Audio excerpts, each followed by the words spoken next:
Sylhet city কর্পোরেশনের নবনির্বাচিত mayor Anwaruzzaman চৌধুরীকে সিলেটের উন্নয়নে নগরবাসীর সেবক হয়ে কাজ করার নির্দেশ দিয়েছেন প্রধানমন্ত্রী ও আওয়ামী লীগ সভানেত্রী শেখ হাসিনা।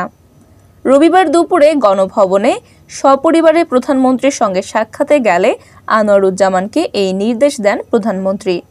আনোয়ারুজ্জামান চৌধুরী বলেন, প্রধানমন্ত্রী সিটি কর্পোরেশন এলাকার গুরুত্বপূর্ণ সমস্যাগুলো অগ্রাধিকার ভিত্তিতে সমাধানের জন্য পরিকল্পনা ও কাজ করার পরামর্শ দিয়েছেন।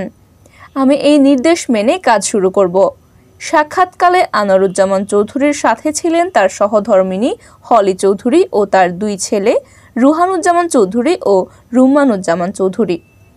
গত 21 জুন অনুষ্ঠিত সিটি কর্পোরেশন নির্বাচনে বাংলাদেশ আওয়ামী লীগের মনোনয়ন নিয়ে আনোয়ারুজ্জামান চৌধুরীর নৌকায় ভোট পড়ে 1,19,991।